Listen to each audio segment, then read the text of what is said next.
You're dropping $600 on a pistol you might trust with your life, and you just assume it'll fire every single time you need it. But the US Army ran these exact guns through mud, ice and drop tests, and one of the big names jammed way more than anybody expected. So we put Glock, Sig Sauer and Heckler and Coke head to head to find one clear winner. All three swear they built the best handgun money can buy. However, only one of them holds up once you check the build, the proof, and what happens when nobody's finger is even on the trigger. Only one earns the crown. So let's start with what's actually inside these three. A pistol should be simple inside, and that's the whole point, because you might carry it for 20 years. Every extra part is one more thing that can break at the worst second. Glock built its entire name on that idea, with a plain plastic frame, a striker system it calls Safe Action, and barely 30-something parts total. H&K went the other way and built a tank with beasts like the USP and Mark 23 that feel like they could stop a truck.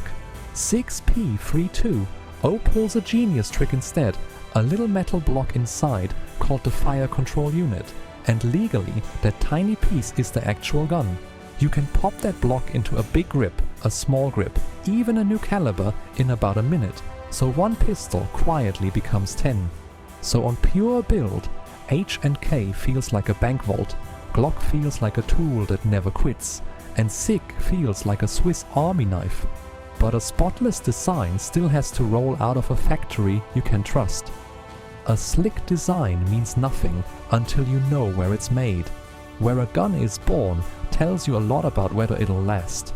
Glock comes out of Austria, dreamed up by Gaston Glock, a guy who made knives and plastic parts and had never built a pistol in his life. He entered an Austrian army contest in 1982, and his weird plastic gun beat every big name maker and won the whole contract.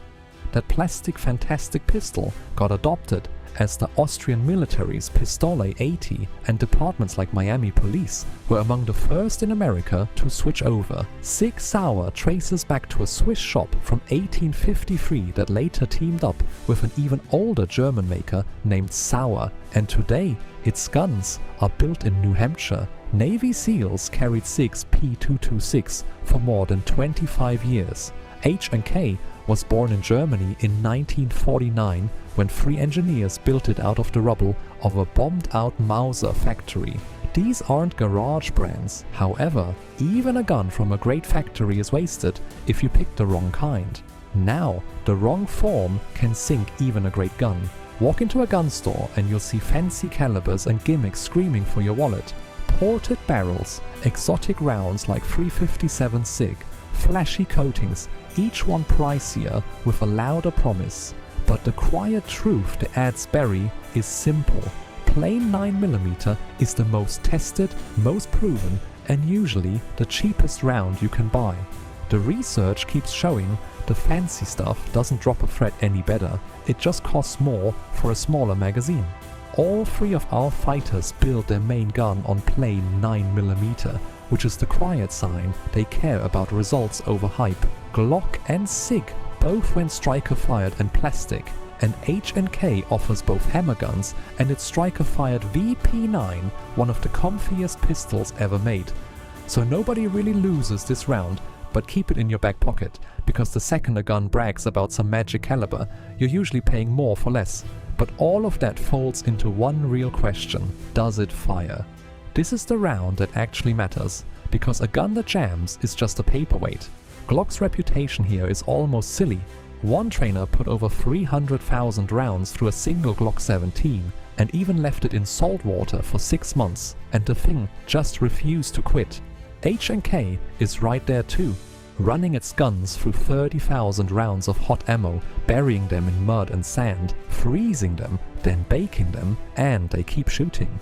The Mark 23 got tested so hard that special operators call it the most tested handgun on Earth. And reliability isn't some lab stat, it's the entire reason a soldier picks one gun over another. Sig's P32 is a solid shooter, but during the Army's own testing, the full-size version jammed more often than Glock's did, and that's straight from the government's report. So on pure reliability, Glock and H&K pull ahead, while Sig sits a half step back. Passing the range is easy, so let's talk actual military trials. Anybody looks tough on a shelf, so the real test is who survived the government's meat grinder. Back in 2017, the US Army ran the modular handgun system contest to replace its old Beretta, and Sauer won it with the M17 and M18. But Glock was furious and filed a formal protest, and when the Government Accountability Office opened the files, the reason SIG won came out. SIG won for a simple reason: price. It came in about $102 million cheaper, and that same report even admitted SIG jammed more than Glock. The deal was worth up to $580 million, though the promised part sat closer to $170 million. H&K has its own war record, since the Mark 23 was built for US Special Ops back in 1996, the first 45 the military adopted since the old 1911. So on proven real-world testing, Glock and H&K take it, and SIG's big win always comes with an asterisk. Quick pause. If these breakdowns are saving you from buying the wrong gun, tap that subscribe button right now. It costs you nothing, and almost nobody digs into this stuff, which is exactly how bad products keep selling. Okay, back to it. All that proof stops mattering the second you check the price. Badges and war stories feel great until the bill lands and the gap is big. Glock is the value king, with a Glock 19 or 17 running about $550 to $650, though the brand new 6th generation pushes closer to $745. 6P32O lands in that same neighborhood, roughly $500 to $600, so it's fair money too. H&K asks the most by far, with a VP9 usually running close to $1,000 because German engineering costs real money to keep up. And the Glock holds its value and takes cheap parts from every shop on earth, so it's cheap to own for years. So if all you want is a proven gun for the least cash, Glock takes this one, no debate. However, a low price tells you what a gun costs, not who bets their life on it. A cheap gun still has to earn real trust. Anybody can sell a hunk of plastic and metal.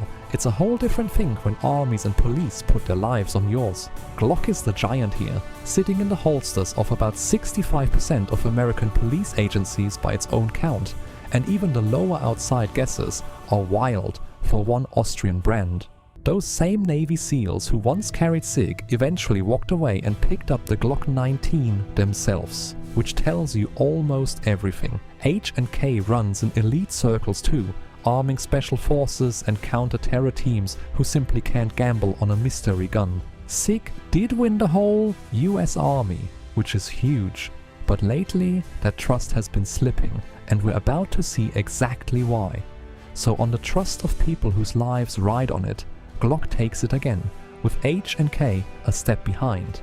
And that leaves the one thing that should scare you more than any spec sheet. However, none of that matters if the gun isn't safe. Let's hit the scary part head on, because this is where SIG's story gets ugly. Right after that Army win, videos showed a SIG P320 firing when it got dropped at a certain angle with nobody's finger on the trigger. SIG rolled out what it called a voluntary upgrade, but it wouldn't call it a recall, and then things got darker. People started saying their P32O went off while it was just sitting in the holster, and as of early 2026, more than 100 people are suing the company. A Georgia jury hit SIG with a $2.35 million verdict that held up on appeal. Down in Philadelphia, another jury went even harder, and the FBI reportedly found a way the gun's inside safety could be shut off. It got so bad that ICE told its agents to ditch the P320 and grab a Glock. Now to be fair, SIG swears the gun can't fire without a trigger pull, and it has gotten close to 20 of these cases thrown out. Glock and H&K don't carry this cloud. Glock's only knock is no manual safety, which comes down to careless handling, not a broken gun. So, on plain safety, Glock and H&K stand clean while SIG fights for its name in court. That finally gives us enough to crown one. Add every round up, and the clear winner is Glock.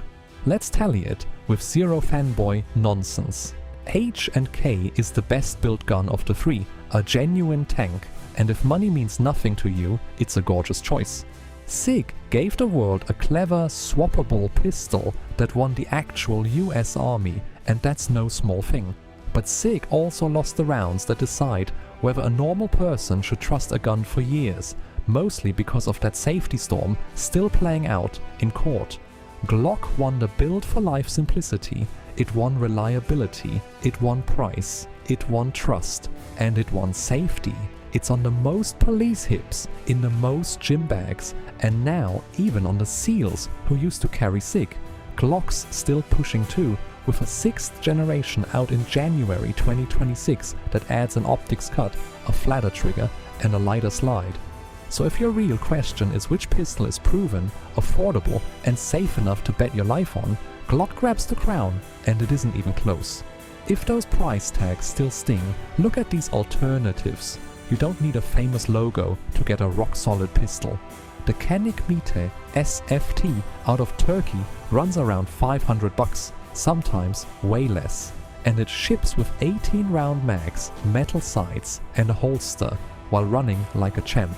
The CZ-P10C gets called a Glock 19 killer for good reason, with a better factory trigger and metal sights for around $400 to $500. And the Smith & Wesson M and P2.0 is an American workhorse in that same price range with a huge parts network behind it. Everyone sticks to a proven 9mm and real reliability, so you get most of the big name magic for a lot less. Whatever you grab, flip it over, look for a proven design and a real track record, and walk right past anything that hides how it's built or who tested it. Before you go pick your next pistol, do one quick thing. Tap that subscribe button on your way out. It's one tap, it costs nothing, and it keeps these no-nonsense breakdowns coming. You've got the full board, the build, the proof, the price, and the safety. So go grab the pistol that actually earns your trust, and skip the one still stuck in court.